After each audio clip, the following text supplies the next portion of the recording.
Today we will be exploring contraception and its acceptance among religious groups.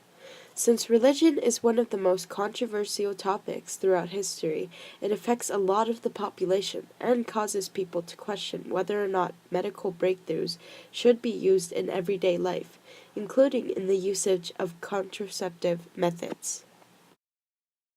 The types of contraception that will be discussed are condoms, spermicides used with contraceptive caps, contraceptive sponges, the oral contraceptive, contraceptive patches, the implantable rod, the IUD, and finally, coitus interruptus.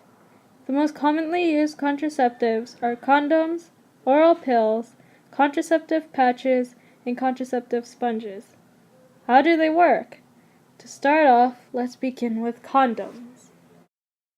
To clarify, there are exactly two types of condom: the male condom and the female condom. As we all know, the male condom is worn on the outside of the penis. It is slid onto the shaft, starting at the head of the penis. This is to prevent the ejaculation from entering a woman's vagina. The female condom is different in that it must be inserted internally. Once the condom is inserted into the vagina, the penis will cause the condom to expand, which will prevent ejaculation from entering the uterus. The male condom is much more popular among the two. In addition, some couples may use each for an alternative purpose than what they were designed for. It is important to note that condoms are the most effective type of contraceptive, both for preventing pregnancy and stopping the spread of STDs. This type of contraceptive is also known as the barrier method. Let's move on to spermicides and contraceptive caps. They are typically used together as they are more effective when used as a pair. Spermicides are inserted deep into the vagina shortly before sex to help prevent the penetration of sperm into the egg. The contraceptive cap is inserted first before inserting the spermicide. This prevents the spermicide from moving around during intercourse.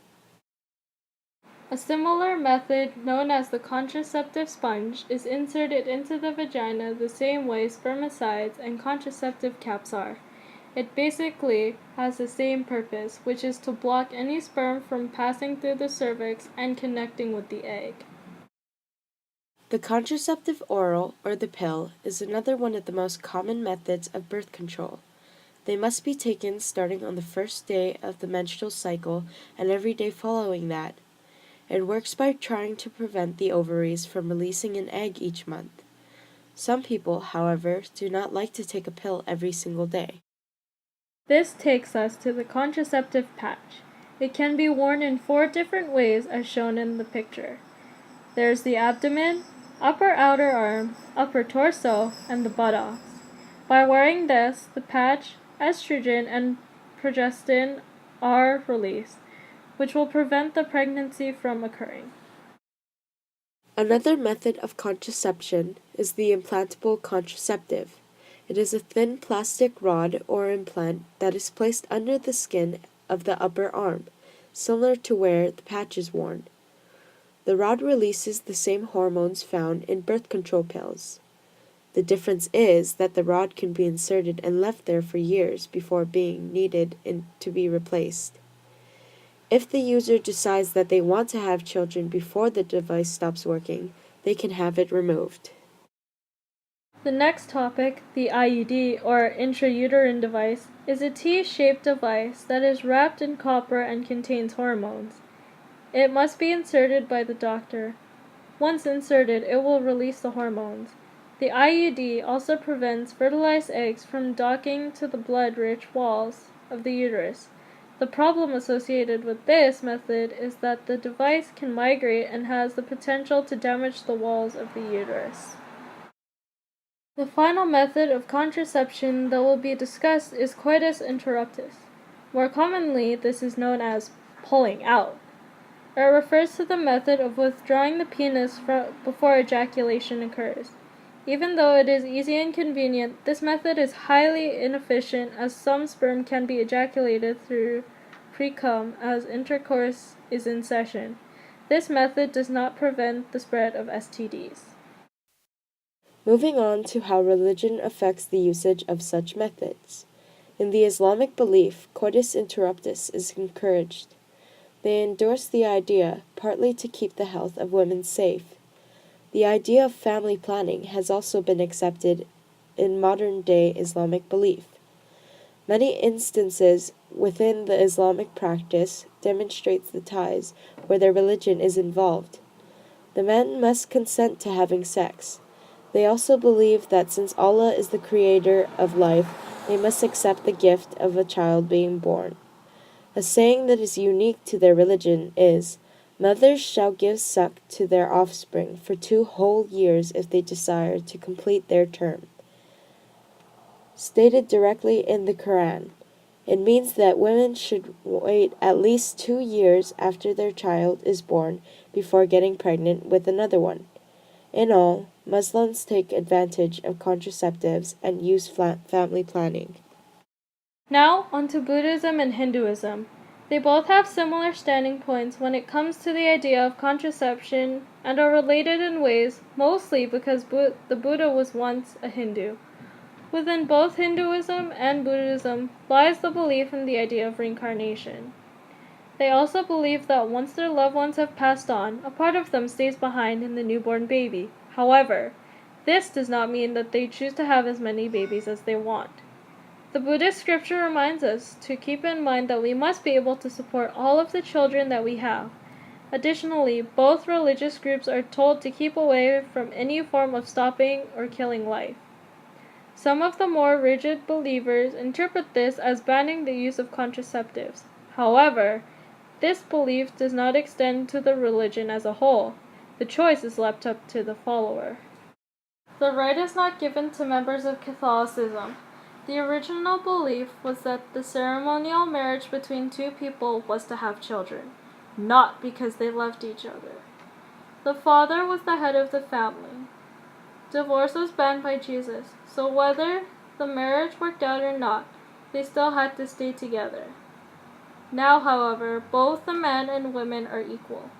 Marriage for love is common. Something that has not changed is the strongly rooted belief that children must happen naturally. Part of a natural process is not planning out children. Because of this, there is a religious law in place banning the use of contraceptives among its members. Even after STDs came around, the Roman Catholic Church argued that disease was not necessarily the reason why people would use condoms and kept the ban in place. Despite this, some Catholics use contraceptives anyway. Finally, they strongly believe in procreation. Any process that includes stopping the natural process of human life is condemned. Morning after pills are considered abortive, and so they are also not permitted. Christians follow with similar beliefs. This, however, results in split opinions on contraception rather than united ones. Some people argue that women should conceive as many times as possible.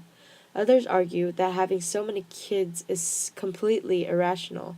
As seen, even though they follow the same text, Catholics and Christians do not always agree.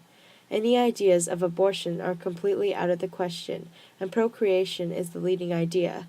However, the problem originates with when life begins. It can be argued that the baby is given life once the sperm fertilizes the egg. In this case, stopping the process could be considered abortive. Another problem arises with what branch of Christianity is arguing the point. Not all branches have the same ideas, therefore they are divided. Family planning is a solution to the problem. When there are planned births, there is no need for contraception or arguing. Timed births being prudent and wanting quality over quantity is the idea of this method. The Onan controversy is a strong argument put forth by those that do not support contraception. They argued that God killed the man Onan because he practiced coitus interruptus. Others say, in response, that Onan was not killed because he wasted his sperm, but rather because of the reason he did. Onan was forced to impregnate his own sister, however he did not want to, and instead ejaculated on the floor. Soon after, God killed him. Since this could be interpreted in multiple ways, there really is no right or wrong in this situation. Finally, most Christians want to follow what God says, but ultimately the choice is theirs.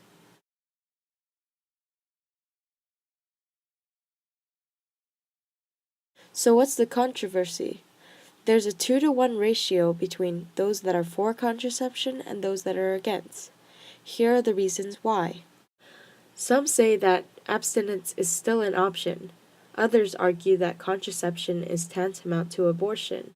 With the rising problem of overpopulation and disease, we need to find some form of prevention. For those divided, the problem lies in God's will, when life is given to the baby, and whose rights are protected, the mother's or the child's.